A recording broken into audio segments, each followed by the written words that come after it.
little kohais out there. Welcome back to Anime Club on SourceFedNERD. I'm Reina Scully. And I'm William Haynes. And you know the drill. We watch the few first episodes of an anime series, give you our impressions and such. And this week we watched...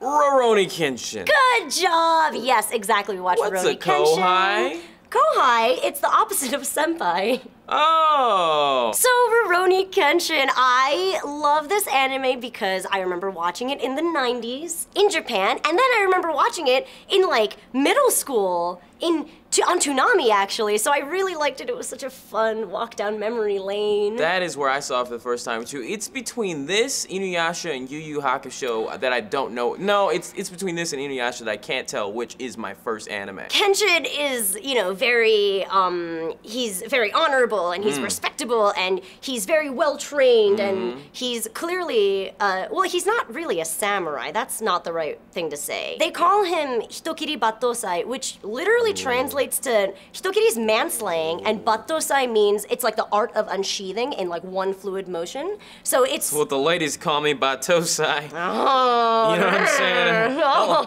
I didn't know that. Oh, battousai is here, gonna unsheath his feelings. Let's be honest, the coolest thing about Kenshin is obviously his sword. His sword, man, what is a man but his sword?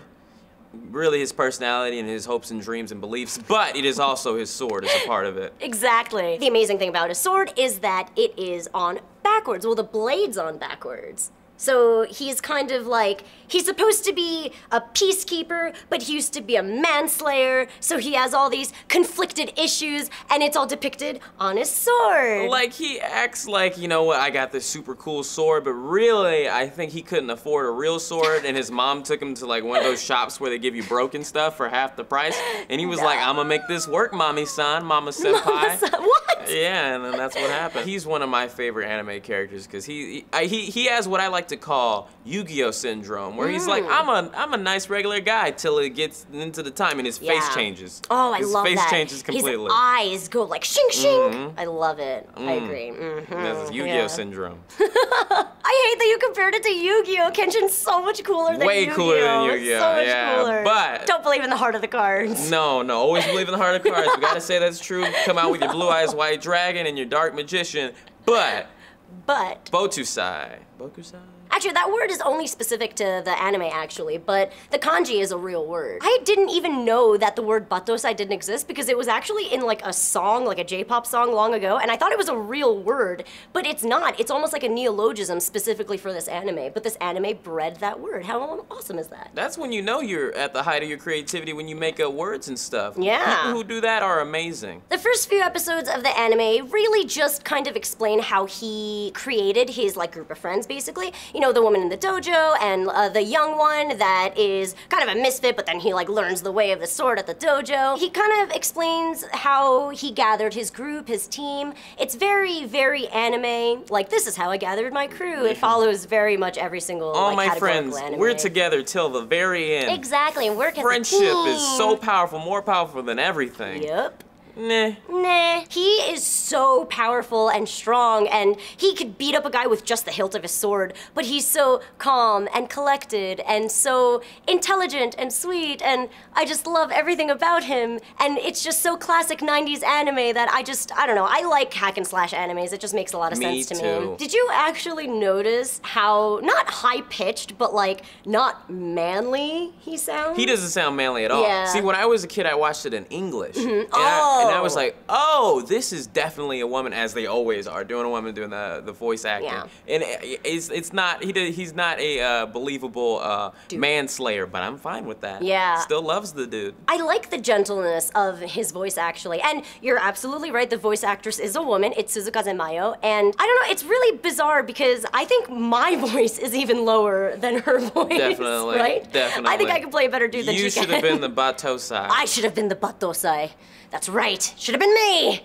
Why not me? Okay, that's okay. All right. I'm a little excited. I don't quite remember how long it was on Toonami for. I definitely think it was like less than half because I remember the storyline. The first half is incredible, awesome, and then the second half totally falls apart. I know that they changed animation studios halfway through. Oh. It started with Studio Gallop, and then I think it went to Studio Dean or something like that, an even lesser known studio that I actually have no idea about, but I'm pretty sure that has a lot to do with it because its production value and storyline definitely went down in its second half. The storyline archetype is very, very much a hack and slash anime.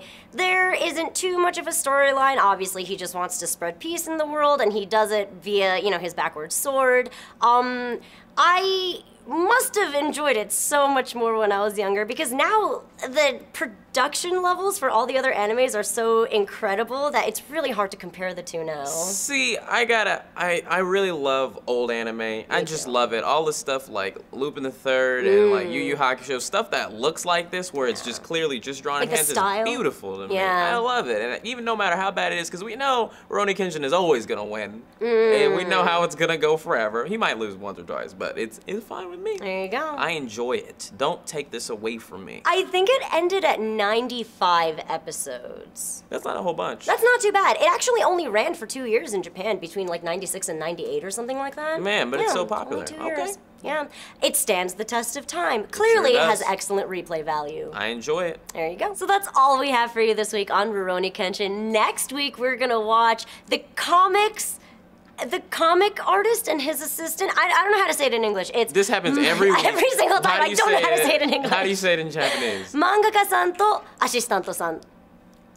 It's mangaka is comic artist and assistanto is obviously assistant. So it's the comic artist and his assistants. It's a new anime.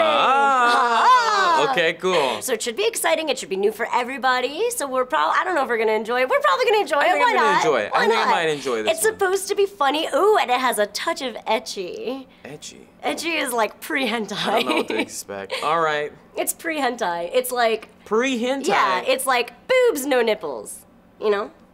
Or like, yeah.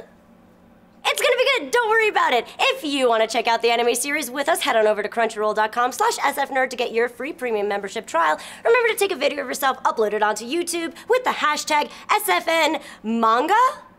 Will that work? Awesome, great. And come back again next week like these otaku friends. You go into it knowing that, okay, they're doing impossible things. It's supposedly a real-world setting, but they do just, some of the stunts are just completely ridiculous. But you accept that. That's the contract you make when you enter this. It's like, okay, we're going to be defying a lot of, we're going to be defying physics quite a bit, so let's just roll with it. All in all, I think it was an enjoyable anime, but I prefer the art of the modern anime, the story of the modern anime.